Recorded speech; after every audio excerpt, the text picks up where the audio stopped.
place and God's really speaking to me and we're doing this big work, it oftentimes brings up a little emotion. Okay, so we're inviting in all of those that we call the bullies from that particular lifetime into our sacred safe place.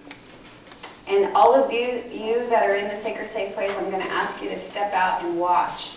This is not for you to participate in. You're to step out of the ring and watch. This is between the bullies, myself, their guides, my guides, and God. Wow, it looks like there was quite a clan. You had a clan, a tribe or group, something like that.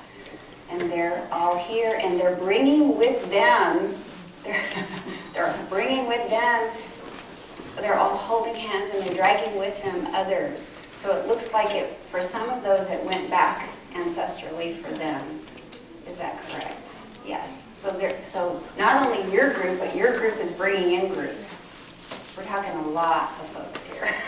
People, spirit world people. Okay, now let's get to the bottom of this pattern. So what I want to do now is, I usually have a cheat sheet. It's an emotion list that I go through. I stopped using it a while back.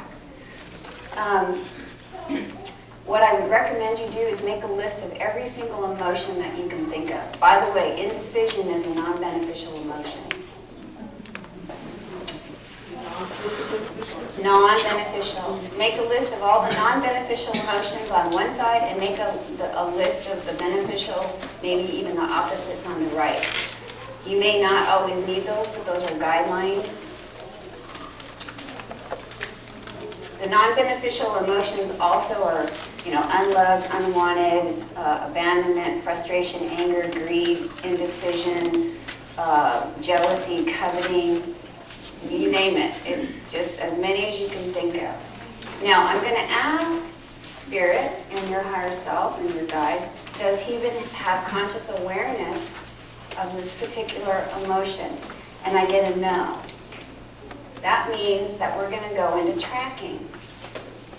And what I'm going to do is I'm going to ask Heathen, who's already given himself permission to heal and opened himself up, in his mind, he's also going to get in touch with his unconscious mind and what you might call your superconscious or your higher self, your divinity.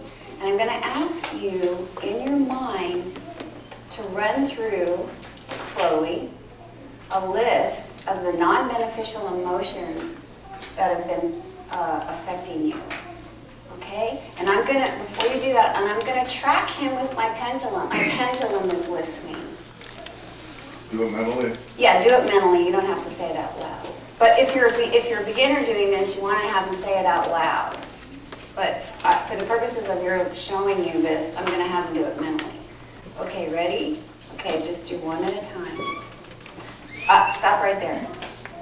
Did you see that? My pendulum shifted. What were you thinking? You're sitting in it.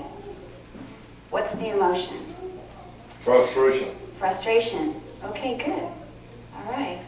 So that's one of the surface emotions. We know that there's stuff underneath that. And I'm asking them, is there more than one non-beneficial emotion? And I get a yes. So that means we've got to find another one. This is going to be at the same plane, by the way. Same level as frustration. Okay, start again and keep going. Okay, stop there. What's that? Anger. Yeah, those are good ones. Frustration and anger. Okay. Are there any other non-beneficial emotions involved? I get a yes. We got to keep going. Now, normally I would have a piece of paper and I'd start writing all this down. So we have anger, we have frustration. Okay, keep going even. What's the next one? There, stop there. What's that? Unworthy. Yes. Unworthiness. Yes, got it. See, and they even shake it. Unworthiness, frustration, anger. Those are the three we're looking at right now. Are there any other non-beneficial emotions? I get a no. So those are the three we're working with. I start with frustration. You want me to do it that way? Where's this frustration located? In your head, your heart, or your gut? Right here. It's right there, right in the face. Okay. All right. Is he even alone in his energy field? I get a no.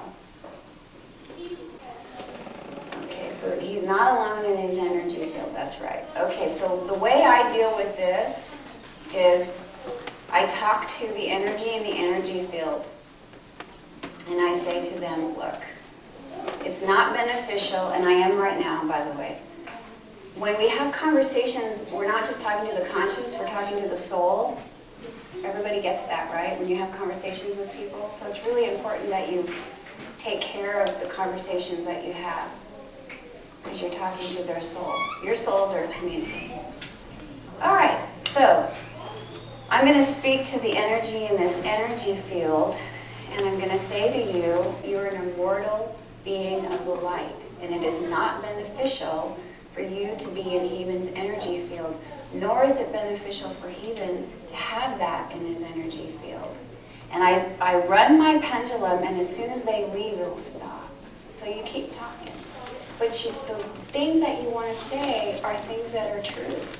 You're a light being. You are a member of the family of Mother, Father, God, Source, and it's your divine right to give and receive love and respect beginning with yourself. Done. It's gone. Okay, so the other two, is it the other two or just the other one? It's both of them. So the other two in your energy field have been trying to help you. You've been asking for help, and they're trying to help you. But what they don't understand is that they're not able to affect you at that level, and that it's okay for them to go and be with their guides and move on, that you have all the help that you need with your spirit guides.